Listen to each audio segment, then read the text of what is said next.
Today, I want to share with you the answer to one of the most common questions that ever hits my inbox, and that is, how do I get out of the friend zone? And what I have to say is that this is a question, quite frankly, that I have no experience with. I've never been in the friend zone, and I will never be in the friend zone. That is a total lie. I've been in the friend zone more often than I would like to admit. In fact, a lot of my young adult life was spent pining over girls that I had a crush on and never really knowing how or when to show that interest in them. So I have complete empathy and understanding of this position, and I have actually had the experience of getting out of the friend zone in my life. So just know that while the advice I'm going to give to you is going to be direct and it might sound a little bit harsh at times, it comes from a place of wanting to motivate you to do better and to do the best things that I did rather than stay stuck there. And the last piece that I'll say before we get into the advice is that I'm going to use the gender of a guy who is interested in a girl that he likes. Now, this can come in all different configurations, but quite frankly, 99% of the messages that I get are this, and this is what I have familiarity with. If you are different, if you're a guy who likes a guy or a girl who likes a guy or whatever sort of configuration, this advice still applies to you. I'm just going to speak in that way. So, the first thing is a mindset thing. And it's oftentimes guys talk about the friend zone as if it were a place that they got put in by a girl that they like. They say, she friend zoned me, she put me in the friend zone. And quite frankly, this is a denial of responsibility. You put yourself in the friend zone when you didn't make your honest interest in this person clear. Now, there is good news to this, which is that if you want to get out of the friend zone, it's not something that she needs to allow you to do. It is something that you can do. Now, you might get out of there one way or another, and it might not be the perfect way that you would like to get out of the friend zone, but you do not have to stay stuck there. So just know that the friend zone is a place where you wind up when you prefer hiding your true feelings rather than being honest about them and risking quote unquote rejection. And we want to move past that. The second piece is this. The most common way in my life and in the life of my friends and clients, people that I've seen, that people actually do wind up dating a girl that they were very close friends with, is that they actually step back and they take some time to focus not on how do I get her to like me, but they focus on themselves for a period of weeks or even months. And in my life, what this looked like was in college, there were plenty of girls that I had crushes on.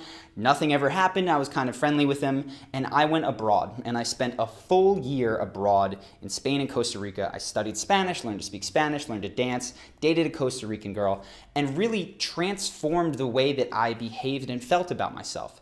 So that when I came back, it was a common refrain that, Charlie, there's something different about you. And that resulted in me actually having relationships, some of them were very short-lived, with people that had previously, friend zoned me, or I felt like they had friend zoned me. So just know that this is a very common way. And if you want to go this longer route and you feel like I don't need to necessarily do it tomorrow or this week, which is advice I'm going to give you in later steps, you can focus on yourself. And quite frankly, I recommend you do this anyway. Find genuine interests of yours, pursue them, and you will find that women and more men, whoever we're talking about here, become more attracted to you for it. So, third step, let's assume that you do not want to do the multi-month thing where you focus on yourself. You're going to do that, but you want a faster track to find out if you can get out of this. The third step is going to be to steady your nerves, because we're going to do something that requires some courage. And what I mean by doing that is there's two steps. The first thing is to imagine the worst case scenario of revealing your feelings, of going for it. And what you might picture is that you sit down, you tell her, hey, I've liked you for a long time. How do you feel? And she bursts out in laughter. She ridicules you. She makes fun of you. How could you ever be so stupid as to think that, she says. I have no interest in you. And she walks out laughing, right?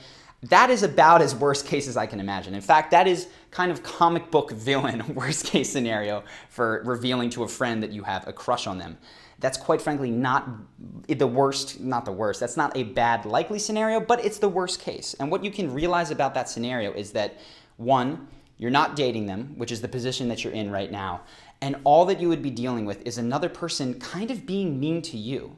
In fact, there's nothing shameful in having a crush and being rejected. There's something more shameful in being rude and mean about that, but it is the case all the time with the most successful people in the world that they have chased what they wanted and not gotten it. And that is a stepping stone to success in life, and quite frankly, something to be proud of even though it hurts in the moment. So just to realize the worst case scenario isn't that bad, is totally survivable.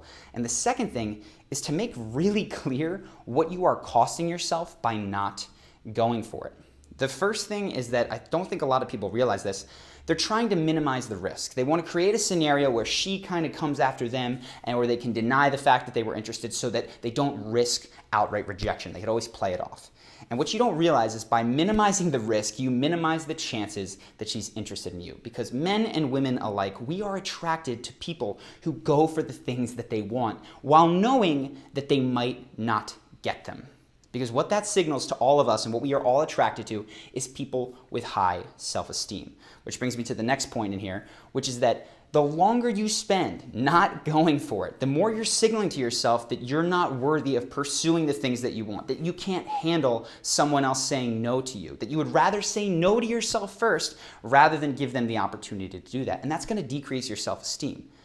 On the other hand, if you do pursue it, you go for it, no matter what happens, you're telling yourself, I have faith in you to handle what the world throws at you. I believe that your wants are worth pursuing. I believe that you can be honest about the way that you feel in this world, and that will raise your self-esteem. So no matter the outcome, if you come into that with this mindset, you're going to feel better about it afterwards. And I have to tell you, I have gotten emails from guys who have done this kind of thing, told a girl that they liked him, it didn't go well, and they email me with so many exclamation points about how incredibly amazing they feel on the inside just for doing it. Which brings me to the third point. No matter how it turns out, say that you guys wind up dating, say that it's not the case. The third piece is that there's oftentimes women in your life that you are just not realizing could be a great potential match for you because you're so stuck on this one person. And this was the case for me. Back in high school, I spent probably the better part of my junior to senior year focusing on one girl. And we wound up at the end of this huge crush, kissing, I think, one time, and then nothing came of it. In the meantime, there was another girl who was in one of my classes who was very smart, very pretty, made an effort to hang out with my friends, was constantly being bright and cheery and positive when the class was boring. And I was so obsessed with this one girl that it didn't even occur to me to try to see what could be there. And it was only in retrospect, looking back years later, that I was like, oh my God, I don't want to say her name, but she liked me. That could have been a thing. And she was cool in all these ways. I just was incapable of seeing it.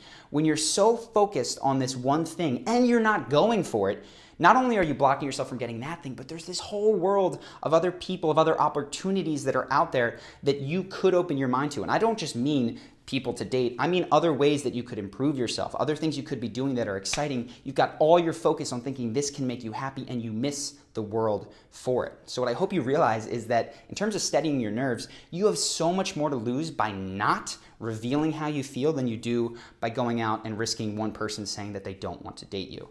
Which brings me to the final piece, which is if you want to do this today, tomorrow, this week, I fully encourage it, and that is to reveal your feelings. Now, I am not suggesting that you reveal your feelings and then ask this person to be your girlfriend, because quite frankly, a lot of guys spend a lot of time fantasizing about what this relationship could be, and they've spent so much time thinking about it in their head, they think they're on a playing field to be ready to date that person.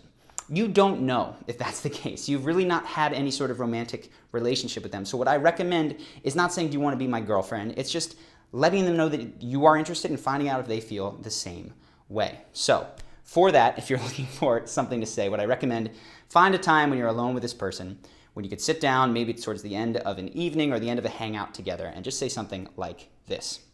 Hey, I know this is kind of out of the blue, but there's something that I wanted to get off my chest and tell you. I like you. I have liked you for a long time as more than a friend, and I have no idea if you feel the same way, but I just had to tell you because life is short and because I would really regret it if I wasn't honest about this. And then you can sit and just let them respond. They might be shocked. They might come back and say, I like you too. Any number of things might happen. If they do give you an indication, they say, I feel the same way, or I'm surprised, but I don't know, maybe there's something there, I'm open to it. A very simple way to bridge the gap from your friends to now you're something else is to say, okay, well, this has been a long time coming then. This has been a long time coming then, and lean in to kiss her. Now, you do not have to make out. It doesn't have to be an intense 30-second French kiss, but kiss her on the lips. And what that does is that breaks this pattern of, okay, we're friends over here, to there's something else that is, quite frankly, that happened, and we're in a different phase of our relationship right now. At that point, you can set up a time to hang out, maybe go on an official date, whatever it is, but you are out of the friend zone. And of course, if she does say, I'm not interested, a lot of guys is, okay, so what happens? And quite frankly, what do you want to happen? Do you still want to be your friend? If you do, in that case, go, okay, well, I'm really happy that I said this. We can still be friends and still hang out, but at least now I feel like I've been honest with you and I can move on in other areas of my life and we can still hang out like we have. You don't need to check in. Is it all cool? Is everything okay? Quite frankly, a lot of people think it's awkward to go for what they want and not get it. And what I mean by go for what they want, that can be a job, it can be a person that they would like to date, whatever it is. That is the way of life. You're going to desire things in your life and it's not going to work out. You don't need to feel guilty or awkward about it or make sure that everybody else is okay with the fact that you revealed something that you would like to happen in reality and it didn't come true. That is just part of life. So I hope that this, if you are in the friend zone, has inspired you to go out and find a way out of it. It is completely in your control, one way or another. Let us know in the comments. I'm really curious if you do go do this, because I hope that no matter what happens, you will feel that self-esteem raise, and maybe there will even come a relationship out of it. So if you enjoyed this video, make sure to subscribe to our channel. I apologize for not having had more breakdowns on my end. I'm going to get back to those, but I've been working really, really hard on a new course on emotional mastery, and I'm super excited for it. I think it's one of the coolest things that I've ever made. If you want to know more about it when it comes out in a week or two, join our email list. I'll make sure that there's a link somewhere around here and in the description to join our email list when we launch that course. Subscribe, like I said, if you want more content, and I will see you in the next video.